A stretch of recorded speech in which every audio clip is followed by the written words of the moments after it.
निस्वनम तुमको देखा तो ये ഖയാൽ ആയാ. നമ്മൾ കുറെ കേട്ടിട്ടുണ്ട് അപർണ ഭയങ്കര കുറുമ്പിയാണെന്ന്. അതാര് പറഞ്ഞു?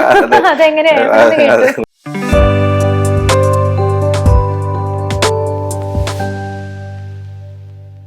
എനിക്ക് ഏറ്റവും കൂടുതൽ ഇഷ്ടപ്പെട്ടുള്ള ഒരു പാട്ട് എന്ന് പറഞ്ഞാൽ ഇന്നും എപ്പോഴും ഞാൻ കേൾക്കുന്ന ഒരു പാട്ടാണ് മുത്തച്ഛന്റെ പാട്ട് അരികിൽ. ഒരു സ്റ്റേജ് പ്രോഗ്രാമിലും ഒക്കെയും പാടാം, ഗസലിന് പാടാം, അതാണ് വെറുതെ ഇരിക്കുമ്പോഴും ഒന്നുമില്ലാതെയും പാടാൻ പറ്റുന്ന ഒരു പാട്ടാണ്. പക്ഷെ ദാസേട്ടൻ പാടി വെച്ചിരിക്കുന്ന ശരിക്കും അത് ദാസേട്ടന്റെ ഫീല് അത് ആർക്കും പാടാൻ പറ്റുമെന്ന് എനിക്ക് തോന്നുന്നില്ല. കാരണം റീസെന്റ് ഞാൻ ഒരു ചെറിയ കുട്ടീനെ എനിക്ക് ഒരു 10 വയസ്സേ ഉണ്ടാവുള്ളൂ, അവള് പാടുന്നത് കേട്ടു. ഞാൻ ദുബായിൽ വെച്ച് കേട്ടായിരുന്നു ഈ പാട്ട്. അത് ഗിറ്റാറിൽ ഇരുന്നിട്ട് അവരിങ്ങനെ പാടുന്നത് അങ്ങനെ വെറുതെ ജസ്റ്റ് ഒരു പിയാനോ അല്ലെങ്കിൽ ഇൻസ്ട്രുമെന്റ്സ് ഇല്ലാതെ പാടാൻ പറ്റുന്ന ഒരു സാധനമാണ്.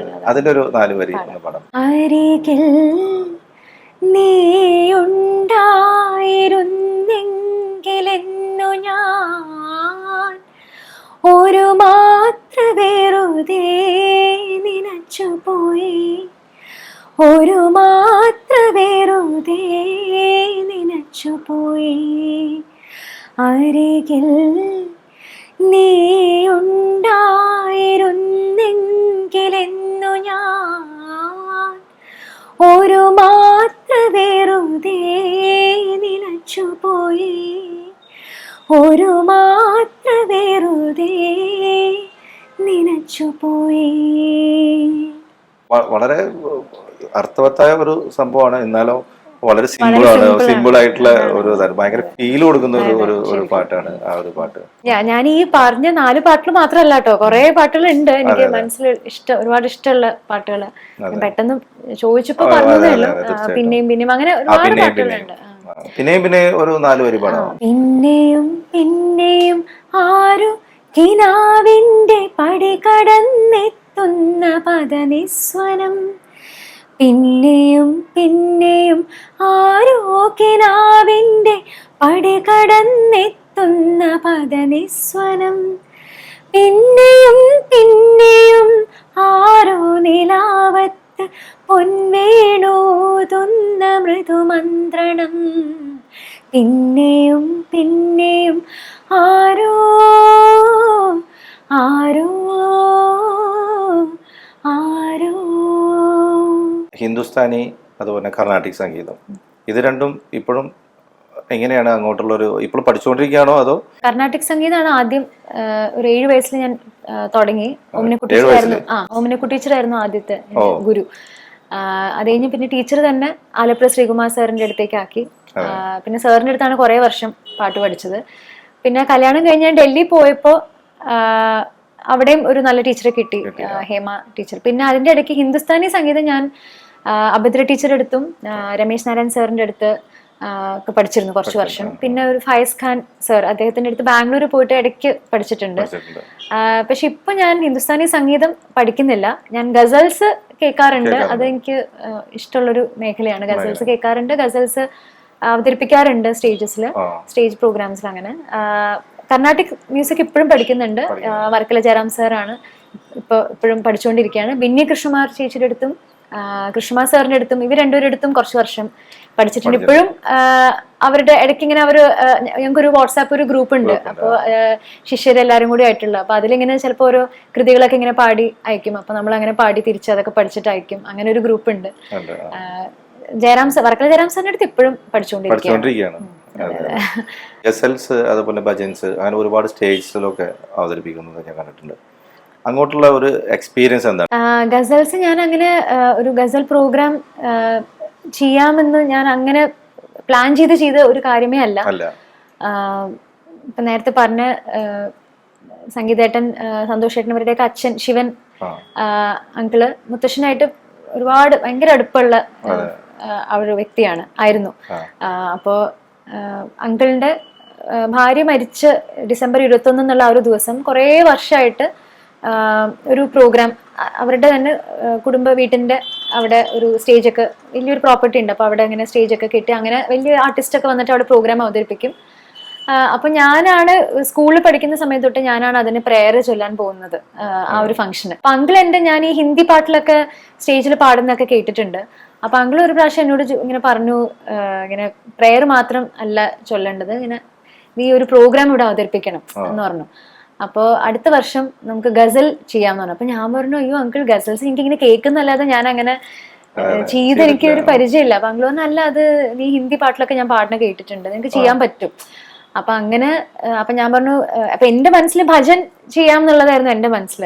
അപ്പൊ അങ്ങനെ ഗസൽസ് കൂടുതലും കുറച്ച് ഭജൻസും കൂടെ ഒക്കെ ആയിട്ട് അങ്ങനെ ഒരു പ്രോഗ്രാം അവിടെ ചെയ്തു. അതാണ് ഞാൻ ഗസൽ ഒരു കോൺസേർട്ട് ചെയ്യുന്ന തുടക്കം ഞാൻ അവിടെ നിന്നാണ്. അത് കഴിഞ്ഞിട്ട് പിന്നെ എനിക്ക് സൂര്യ ഫെസ്റ്റിവൽ എന്നുള്ളൊരു വലിയ ഒരു പ്രസ്റ്റീജിയസ് ആ ഒരു വേദിയിൽ എനിക്കൊരു 4-5 വർഷമായിട്ട് ഞാൻ ഗസൽസ് അവതരിപ്പിക്കുന്നുണ്ട്. പിന്നെ സ്വരലയുടെ മ്യൂസിക് ഫെസ്റ്റിവൽ വരുമല്ലോ, അപ്പൊ അതിൽ ചെയ്തിട്ടുണ്ട്.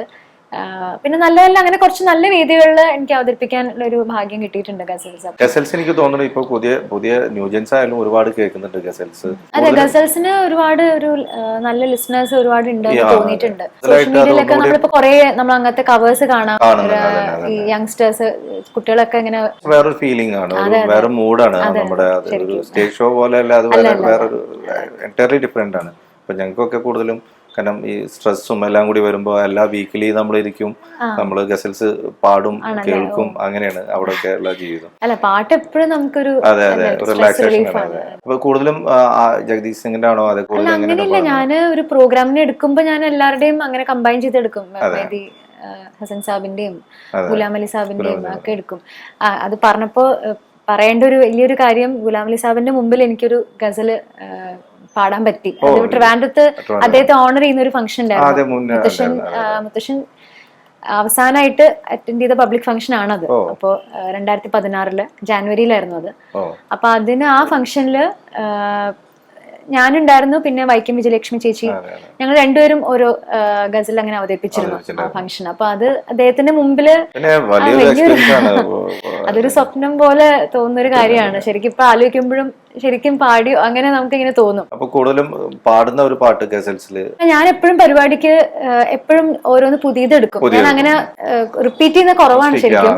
പെട്ടെന്ന് ഇപ്പോ ചോദിക്കുമ്പോ ഞാൻ ഒരു ഗസൽ ഞാൻ ഒരു 4 വരി പാടാം. ജഗദീപ് സിംഗ് സാബിന്റെ തന്നെ ഒരു ഗസൽ പാടാം. തുംകോ ദേഖാ तो ये ख्याल आया, तुमको देखा तो ये ख्याल आया, जिंदगी धूप तुम घना साया, तुमको देखा तो ये ख्याल आया, जिंदगी धूप तुम घना साया, तुमको देखा तो ये ख्याल आया. സൂപ്പറാണ്. ആജ് ബി അപ്പനെ ഗുലാം അലി സാബിന്റെ കാര്യം പറഞ്ഞു, അദ്ദേഹത്തിന്റെ മുമ്പിൽ പാടാൻ അവസരം കിട്ടിയെന്ന് പറഞ്ഞു. അദ്ദേഹത്തിന്റെ ഒരു ഗസൽസ് 4 വരി. തീർച്ചയായിട്ടും അദ്ദേഹത്തിന്റെ ഒരുപാട് നമുക്കൊക്കെ ഇഷ്ടപ്പെടുന്ന പോപ്പുലർ ഒരുപാട് ഗസൽസ് ഉണ്ട്. ഇപ്പൊ പെട്ടെന്ന് ചോദിക്കുമ്പോൾ എനിക്ക് മനസ്സിൽ വന്നത് അദ്ദേഹം മ്യൂസിക് ചെയ്തിട്ട് ആശാജി പാടിയിട്ടുള്ള കുറച്ച് മനോഹരമായിട്ടുള്ള ഗസൽസ് ഉണ്ട്. അപ്പൊ അതിൽ ഒരെണ്ണം പാടാം. സലോനാ സാ സജൻ ഹൈ और मैं हूँ, सलोना सा सजन है और मैं हूँ, जिया मैं एक अगन है और मैं हूँ, सलोना सा सजन है और मैं हूँ, जिया मैं एक अगन है और मैं हूँ, सलोना सा सजन है और मैं हूँ. ഒരു സ്റ്റേജ് പെർഫോമിംഗ് ആർട്ടിസ്റ്റ് എന്ന് പറയുമ്പോൾ ഒരുപാട് സ്റ്റേജ് ഉണ്ടായിരിക്കും, ഒരുപാട് നല്ലതും അല്ലാത്തതും ആയിട്ടുള്ള അനുഭവങ്ങൾ ഉണ്ടായിരിക്കും. അതിൽ ഒരു അനുഭവം എന്ന് പറയാമോ? സന്തോഷവും സങ്കടമായിട്ടുള്ള അനുഭവങ്ങൾ ഉണ്ടായിട്ടുണ്ട്. സന്തോഷമായിട്ടുള്ളത് പറയാം. ഒരുപാട് സന്തോഷം തോന്നിയിട്ടുള്ള ഒരെണ്ണമായിട്ട് പറയാൻ പറ്റില്ല. ഇപ്പൊ ഒരു 2-3 പറയാം. അതില് ദേവരാജൻ അപ്പൂപ്പന്റെ അവസാന ഇവിടെ ട്രിവാൻഡ്രത്ത് കുറച്ച് വർഷം വന്ന് നിന്നിരുന്നു. അപ്പൊ ആ ഒരു സമയത്ത് ആൽബം ചെയ്തിട്ടുണ്ട് അദ്ദേഹത്തിന്റെ. അത് കൂടാതെ കുറച്ച് സ്റ്റേജ് പ്രോഗ്രാംസ് അദ്ദേഹം ചെയ്യുമായിരുന്നു. എന്നുവെച്ചാൽ അദ്ദേഹത്തിന്റെ പാട്ടുകൾ വെച്ചിട്ടുള്ള ചില പരിപാടികൾ. ഇപ്പോൾ സിംഗേഴ്സ്, നല്ല നല്ല സിംഗേഴ്സ്, ഇപ്പോൾ എം ജി ശ്രീകുമാരേട്ടനൊക്കെ വന്ന് പരിപാടികളിൽ വന്നിട്ടുണ്ട് അദ്ദേഹത്തിന്റെ. അപ്പോൾ അങ്ങനെ ഒരു പരിപാടിയിൽ ഞാൻ പാടി കഴിഞ്ഞപ്പോൾ അദ്ദേഹം സ്റ്റേജിൽ കസേര ഇട്ടിട്ട് അവിടെ ഇങ്ങനെ ഇരിക്കും. അപ്പോൾ ഈ പാട്ടുകളൊക്കെ നമ്മൾ നേരത്തെ പഠിപ്പിച്ച് ാണ് ഇപ്പോൾ ഈ സ്റ്റേജിൽ അവതരിപ്പിക്കുക. നമുക്ക് ആദ്യം അദ്ദേഹം പാട്ട് കേട്ടിട്ട് വരരുതെന്ന് പറയും, അദ്ദേഹം തന്നെ പഠിപ്പിച്ചു തരും, അങ്ങനെയാണ് രീതി. അപ്പോൾ നളചരിതത്തിലെ നായകനെന്നുള്ള ആ പാട്ട് പാടി കഴിഞ്ഞപ്പോൾ അദ്ദേഹം ഇങ്ങനെ പറഞ്ഞു, നന്നായി പാടി എന്നിങ്ങനെ പറഞ്ഞു. അപ്പൊ അത് ശരിക്കും അദ്ദേഹത്തിന്റെ ഒരു നേച്ചർ വെച്ചിട്ട് അങ്ങനെ ഒരുപാട് പറയുന്ന ഒരു വ്യക്തിയല്ല. അപ്പൊ അതെനിക്കൊരു ശരിക്കൊരു വലിയൊരു അവാർഡ് കിട്ടിയ പോലെ തന്നെയാണ് അത്. പിന്നെ ദാസേട്ടന്റെ കൂടെ സ്റ്റേജിൽ ഡുവറ്റ് പാടിയിട്ടുണ്ട്, സ്വർണ്ണ ചാമര. അതൊരു മറക്കാൻ പറ്റാത്ത ഒരു ടെൻഷനും എക്സൈറ്റ്മെന്റും എല്ലാം കൂടി. പിന്നെ ശങ്കർ മഹാദേവൻ സാറിന്റെ കൂടെ പാടിയിട്ടുണ്ട് സ്റ്റേജിൽ ഒരു ഓണത്തിന്റെ ഒരു പരിപാടിക്ക്. ഹേ കേസറ എന്നുള്ള ഡുവറ്റായിരുന്നു. ലാലേട്ടന്റെ കൂടെ സ്റ്റേജിൽ പാടിയിട്ടുണ്ട് ഈ പാട്ട്, മറ്റേ കണ്ണെഴുതി പൊട്ടും തൊട്ടും എന്നുള്ള സിനിമയിലെ കൈതപ്പൂവിൻ ആ പാട്ട്. അപ്പൊ അങ്ങനെ അതൊക്കെ കുറച്ച് നമുക്ക് എന്താ പറയാ, എപ്പോഴും മനസ്സിൽ നിൽക്കുന്ന, നമുക്ക് ഒരുപാട് സന്തോഷവും ഒരു അഭിമാനവും ഒക്കെ തോന്നുന്ന അനുഭവങ്ങളാണ്. പിന്നെ ഒരു സ്റ്റേജ് ആർട്ടിസ്റ്റിന് ശരിക്കും ഇപ്പൊ അല്ലാതെ തന്നെ നമുക്ക് ഒരുപാട് സന്തോഷം തരുന്ന അനുഭവങ്ങൾ ഉണ്ടായിട്ടുണ്ട്. ഇപ്പോൾ നന്നായിട്ട് ആസ്വദിക്കുന്ന ഒരു ഓഡിയൻസിനെ കിട്ടിയാൽ തന്നെ നമുക്കതൊരു മറക്കാൻ പറ്റാത്ത ഒരു സ്റ്റേജ് ആവും. അപ്പോൾ ഇപ്പോൾ റിക്വസ്റ്റ്, ഇപ്പോൾ പാട്ടിൽ ഒരുപാട് റിക്വസ്റ്റ് ചോദിക്കുക, ആ പാട്ട് പാടുക, അല്ലെങ്കിൽ എൻ്റെ തന്നെ ചില പാട്ടിൽ ചോദിക്കുക, നമ്മളെ പരിപാടി നിർത്താൻ സമ്മതിക്കാതെ പാടിപ്പിച്ചുകൊണ്ടിരിക്കുക, അങ്ങനെയൊക്കെയുള്ള അനുഭവങ്ങൾ ചില സമയത്ത് ഉണ്ടായിട്ടുണ്ട്. അപ്പൊ അതൊക്കെ നമുക്ക് ഭയങ്കര സന്തോഷമാണ്. അപ്പൊ അങ്ങനെയൊക്കെയുള്ള സ്റ്റേജ് പ്രോഗ്രാംസ് നമുക്ക് ഒരു മനസ്സിൽ നിൽക്കുന്നതാണ്. സ്വപ്നങ്ങൾ കാണാറുണ്ടോ? ഇഷ്ടം വലിയ സ്വപ്നം എന്താണ്? അത് പറഞ്ഞാൽ നടക്കില്ലല്ലോ, അതുകൊണ്ട് പറയണില്ല. സ്വപ്നങ്ങൾ തീർച്ചയായിട്ടും എല്ലാവർക്കും, ഇല്ലാത്ത ആൾക്കാരുണ്ടാവില്ലല്ലോ. നമുക്കിപ്പോ പാട്ടിന്റെ കാര്യത്തിലാണെങ്കിലും സ്വപ്നങ്ങളുണ്ട്, അതല്ലാതെ ഇപ്പൊ എന്റെ പേഴ്സണൽ കാര്യങ്ങൾക്കാണെങ്കിലും സ്വപ്നങ്ങൾ ഉണ്ടാവും. അപ്പൊ അതങ്ങനെ ഇരുന്നോട്ടെ. ഒരു ഗായിക എന്നുള്ള രീതിയിൽ എന്താണ് ഏറ്റവും വലിയ സ്വപ്നം? നമുക്ക് ഉള്ളിടത്തോളം കാലം പാട്ടുകൾ, നല്ല പാട്ടുകൾ പാടാൻ പറ്റണം. മാക്സിമം ആൾക്കാരിലേക്ക് നമ്മുടെ പാട്ടുകൾ എത്തണം. നല്ല ഒരു ഗായികയാണ് എന്നുള്ള രീതിയിൽ ആൾക്കാർ ഓർക്കണം, അവരുടെ മനസ്സിലുണ്ടാവണം എന്നുള്ളതൊരു, അതിപ്പോ എല്ലാ ആർട്ടിസ്റ്റിനും ഉള്ള ഒരു സ്വപ്നം തന്നെ ആയിരിക്കും. അതുപോലെ തന്നെ എന്തെങ്കിലും മ്യൂസിക് ഇൻസ്റ്റിറ്റ്യൂട്ട് തുടങ്ങണമെന്നോ അല്ലാതെ അങ്ങനെ തൽക്കാലം അങ്ങനെയൊന്നും ഇല്ല. നമുക്ക് കിട്ടുന്ന അവസരങ്ങൾ ഏറ്റവും നന്നായിട്ട് പാടാൻ പറ്റണമെന്ന് ഞാൻ എപ്പോഴും ആലോചിക്കാറുള്ളൂ. അപ്പൊ അവസരങ്ങൾ കിട്ടൂല എന്നുള്ളത് ഇപ്പോ അതങ്ങനെ നമ്മുടെ കയ്യിലുള്ളതല്ല. അപ്പോ കിട്ടിയാൽ അതിൽ ഏറ്റവും ബെസ്റ്റ് ആയിട്ട് തന്നെ എനിക്ക് പാടാൻ പറ്റണം എന്നുള്ള സ്വപ്നമുണ്ട്. അതുപോലെ നമ്മൾ കുറെ കേട്ടിട്ടുണ്ട് അപർണ ഭയങ്കര കുറുമ്പിയാണ്.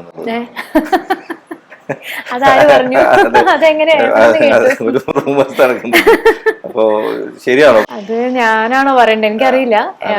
വീട്ടില് അത്യാവശ്യം വാശിയും ദേഷ്യവും ഒക്കെ ഉണ്ട്. പുറമെ കാണുമ്പോ അങ്ങനെ തോന്നില്ല, പക്ഷെ അത്യാവശ്യം എനിക്ക് ദേഷ്യം വരും, വാശിയും ഒക്കെ ഉണ്ട്.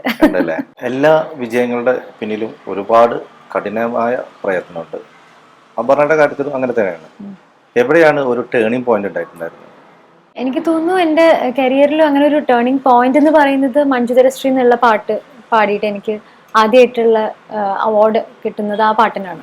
ഫിലിം ക്രിറ്റിക്സ് അവാർഡും അങ്ങനെയുള്ള കുറച്ച് അംഗീകാരങ്ങൾ കിട്ടിയത്. അപ്പോൾ ആ പാട്ടാണ് ഇങ്ങനെ ഒരു സിംഗർ ഉണ്ട് എന്നുള്ള രീതിയിൽ ആൾക്കാർ ഒരു റെക്കഗ്നൈസ് ചെയ്ത് തുടങ്ങിയത്. എനിക്ക് തോന്നുന്നത് ആ പാട്ട് ശേഷമാണ്. അതിനു മുമ്പ് പുന്നല്ലിൻ ഭയങ്കര പോപ്പുലർ ആയിട്ടുള്ള പാട്ടാണ്. പക്ഷെ ആ സമയത്ത് ഇപ്പൊ മഞ്ജുതരശ്രീയുടെ സമയത്തും സോഷ്യൽ മീഡിയ അങ്ങനെയൊന്നും വലിയ ആക്റ്റീവ് അല്ല. അത്ര ഒരു ഇപ്പോൾ ഇന്നത്തെ പോലെയുള്ള പാട്ടുകൾ നമുക്ക് മാർക്കറ്റിംഗ് ചെയ്യാനുള്ള അങ്ങനത്തെ ഇതൊന്നും ഇല്ല. അപ്പോൾ പുന്നലിൻ ആരാണ് പാടിയെന്നുള്ളതിൽ ആ സമയത്ത് ചിലർക്ക് അറിയാതെ ഉണ്ടായിരുന്നു. പക്ഷെ പിന്നീട് ഇപ്പൊ മഞ്ജുതരശ്രീക്ക് ശേഷം ആൾക്കാർ കുറച്ചും കൂടി റെക്കഗ്നൈസ് ചെയ്തു, അവസരങ്ങൾ കിട്ടി. പിന്നെ ഇപ്പോഴൊന്നല്ല, ഇപ്പൊ പുന്നലിൻ പിന്നെ ഒരുപാട് എന്താ പറയാ, ഇങ്ങനെ ഞാൻ പാടിയ പാട്ടാണ് എന്നുള്ള രീതിയിൽ ഒരുപാട് പേര് വന്നിട്ട് പിന്നെ ആ സ്നേഹവും നമ്മളോട് അത് കാണിക്കുമ്പോൾ നമുക്ക് ശരിക്കും ഒരുപാട് സന്തോഷം തോന്നും. അപ്പോൾ അത് നമുക്കത് കിട്ടിയിട്ടില്ലെങ്കിലും പിന്നെ നമുക്കത് കിട്ടി എന്നുള്ളതിൽ ഒരുപാട് സന്തോഷമുണ്ട്. എനിക്ക് തോന്നുന്നു ആ സമയത്തൊക്കെ സോഷ്യൽ മീഡിയ ഇല്ലാത്തതുകൊണ്ട് തന്നെ സ്റ്റേജ് ഷോസ് ആയിരിക്കും പിന്നെ ഓരോ ആൾക്കാർ. അതെ, പക്ഷെ എനിക്ക് തോന്നുന്നു അത് ഞാൻ ചെയ്തിട്ടുള്ളൊരു എന്റെ ഭാഗത്തു നിന്നുള്ളൊരു ചിലപ്പോൾ അബദ്ധം അങ്ങനെയാണോ അതോ എനിക്കത് അതിനെക്കുറിച്ചൊന്നും ഒരുപാട് അങ്ങനെ അറിയില്ല. ഇപ്പൊ എന്താണ് നമ്മളിപ്പോ സെൽഫ് മാർക്കറ്റിംഗ് എന്നുള്ള കാര്യം ഞാൻ വളരെ വളരെ പുവറായിരുന്നു. ഇപ്പോഴാണ് കുറച്ചെങ്കിലും ഞാൻ സോഷ്യൽ മീഡിയയിൽ ഞാൻ കുറച്ചും കൂടി ആക്റ്റീവായിട്ട് കാര്യങ്ങൾ ഇടുന്നതൊക്കെ. നമ്മുടെ പാട്ട് ശരിക്കും നമ്മൾ തന്നെ പാടണം സ്റ്റേജിൽ. അത് ഞാൻ അങ്ങനെ പാടില്ലായിരുന്നു. അതെനിക്ക് എന്തിനാ അങ്ങനെ ഒരു എന്തോ അതൊരു ഇതുപോലെ ഒരു കാലങ്ങളിലൊക്കെ അങ്ങനെയായിരുന്നു. പുന്നല്ലിന് ശരിക്കും ഞാൻ ആ സമയത്ത് വന്ന എന്റെ പരിപാടികൾക്കൊക്കെ എനിക്ക് വേണമെങ്കിൽ പുന്നല്ലിൻ പാടായിരുന്നു എന്ന് എനിക്ക് ഇപ്പൊ തോന്നാറുണ്ട്. പക്ഷെ അപ്പൊ ഞാൻ അങ്ങനെ പാടിയിട്ടില്ല. ഞാൻ വേറെ എനിക്കിഷ്ടമുള്ള ഇപ്പൊ ഒരുപാട് നല്ല നല്ല പാട്ടുകളുണ്ടല്ലോ, അപ്പൊ അതൊക്കെ ഞാൻ എടുത്ത് അങ്ങനെ പാടുമായിരുന്നു, വലിയ വലിയ സിംഗേഴ്സിന്റെയും അങ്ങനെയൊക്കെയുള്ള പാട്ടിൽ. അപ്പൊ എന്റെ പാട്ട് ഞാൻ അങ്ങനെ പാടിയില്ല. പുതിയ സിംഗേഴ്സ് ഒക്കെ ആദ്യം തന്നെ അവര് പാടിയ പാട്ടുകൾ ഒരു 4-5 പാടിയിട്ടാണ് അടുത്ത സോങ്ങിലോട്ട് പോകാറുള്ളത്. പിന്നെ എനിക്ക് ഒരുപാട് സ്നേഹം തന്ന വേറൊരു പാട്ട്, അത് പറയാതിരിക്കാൻ പറ്റില്ല. മാളികപ്പുറം എന്നുള്ള സിനിമയില് നങ്ങേലിപ്പൂവേ എന്നുള്ള പാട്ട്, അത് നല്ലോണം റീച്ച് വന്നൊരു പാട്ടാണ്. സോഷ്യൽ മീഡിയയിലൊക്കെ ഒരുപാട് പേര് റീൽസ് ഇടുകയും നമ്മളെ ടാഗ് ചെയ്യുക. പിന്നെ ആ സ്റ്റേജ് പ്രോഗ്രാംസ് ഒക്കെ തന്നെ ഞാൻ എന്റെ പാട്ടായിട്ട് തന്നെ ഞാൻ അങ്ങനെ പാടി തുടങ്ങി. നങ്ങിലിപ്പൂവെ അങ്ങനെ നമുക്ക് ഒരുപാട് ഒരു നല്ല നല്ല റെസ്പോൺസ് തന്ന് കിട്ടിയ ഒരു പാട്ടാണ്. രഞ്ജിന്റെ മ്യൂസിക്കാണ്, ഹരിനാരായണൻ ചേട്ടന്റെ വരികൾ. അതിന്റെ ഒരു 4 വരി പാടും. നങ്ങേലിപ്പൂവേ കുന്നോളം ദൂരെ ഒന്നായി പോവണ്ടേ, ചങ്ങാതിവാവേ നിന്നോട് കൂടെ കണ്ണായി ഞാനില്ലേ, ചെറുനാട്ടുപാതകളിൽ കനവിന്റെ മാമലയിൽ തളരാതെ നീ ചുവടേറവേ തണലായി ഞാനരികെ, നങ്ങേലിപ്പൂവേ കുന്നോളം ദൂരെ ഒന്നായി പോവണ്ടേ, ചങ്ങാതിവാവേ നിന്നോട് കൂടെ കണ്ണായി ഞാനല്ലേ. ഒരു ഗായിക എന്നുള്ള നിലയിൽ മുത്തശ്ശൻ എത്രത്തോണ്ട് സ്വാധീനിച്ചിട്ടുണ്ട്? ഗായിക എന്നുള്ളതിനെക്കാട്ടിലും ഒരു നമ്മൾ ഈ ഒരു കല, ഈ ഒരു ഫീൽഡ് നിൽക്കുന്ന ഒരാള് എന്നുള്ള രീതിയിൽ ഇപ്പൊ നമ്മുടെ വീട്ടില് ഒരു ലെജൻഡ് ഒരാള് ഉള്ളപ്പോൾ നമുക്ക് സ്വാഭാവികമായിട്ടും നമ്മൾ ആ ഒരു സ്വാധീനം തീർച്ചയായിട്ടും വരും. ഇപ്പോൾ പാട്ടിന്റെ കാര്യത്തില് വാക്കുകൾ ഉച്ചരിക്കുന്നതിൽ മുത്തശ്ശൻ ഒരുപാട് നിർബന്ധമുള്ളൊരു, കറക്റ്റായിട്ട് അത് ഉച്ചരിക്കണം എന്ന് വളരെ നിർബന്ധം ഉണ്ടായിരുന്ന ഒരാളാണ്. അപ്പോൾ ഞാനിപ്പോൾ ഏത് പാട്ട് ഇപ്പോൾ ഒരു പാടി റെക്കോർഡിങ് കഴിഞ്ഞ് വരുമ്പോൾ അതിൻ്റെ ഒരു റഫായിട്ടുള്ള കേൾക്കാനുള്ളത് മുത്തശ്ശൻ അത് വേണം. അപ്പോൾ അതുകൊണ്ട് നമ്മൾ എപ്പോഴും എടുത്ത് കൊണ്ടുവരാറുണ്ട്. അപ്പോൾ അത് കേൾക്കുമ്പോൾ എന്തെങ്കിലും, അപ്പം അതിനു വേണ്ടിയാണ് മുത്തശ്ശി ചോദിക്കുന്നത്, എന്തെങ്കിലും വരി അതിനകത്ത് എന്തെങ്കിലും ചെറുതായിട്ട് ഒരു തെറ്റ് വന്നിട്ടുണ്ടോ ഉച്ചരിക്കുന്നതിൽ, അല്ലെങ്കിൽ എന്തെങ്കിലും മുറിക്കുന്നതിലോ അങ്ങനെ. അപ്പൊ അത് പറയുമ്പോൾ നമ്മൾ രണ്ടാമത് പോയിട്ട് അത് തിരുത്തി പാടി അങ്ങനെ വന്നിട്ടുണ്ട് ചില അവസരങ്ങളിൽ. അപ്പോൾ അത് കുട്ടിയാകുമ്പോൾ തൊട്ടേ അത് മനസ്സിലങ്ങനെ ഉള്ളൊരു കാര്യമാണ്. പിന്നെ അതല്ലാതെ ഈ ഫീൽഡിൽ മുത്തശ്ശൻ എങ്ങനെയാണ് നിന്നിട്ടുള്ളത്, എങ്ങനെയാണ് ആൾക്കാരോട് പെരുമാറിയിട്ടുള്ളതും എന്നുള്ളതൊക്കെ നമ്മൾ അങ്ങനെ ഇപ്പൊ മുത്തശ്ശൻ ഇരുന്ന് ഇപ്പൊ ഇങ്ങനെയാണ് എന്നുള്ളത് ക്ലാസ് എടുക്കുകയല്ല, മുത്തശ്ശൻ ചെയ്യുന്നത് നമ്മൾ കാണുകയാണ്. അപ്പൊ അത് നമ്മളത് അറിയാതെ തന്നെ നമ്മുടെ ഇതിലേക്ക് വരും. ആ ഒരു മുത്തശ്ശന്റെ ഒരു സ്വാധീനം തീർച്ചയായിട്ടും അത് എൻ്റെ എല്ലാ ഇതിലും, പാട്ടിൻ്റെന്ന് മാത്രമല്ല പല കാര്യങ്ങൾക്കും എനിക്കത് തോന്നിയിട്ടുണ്ട്.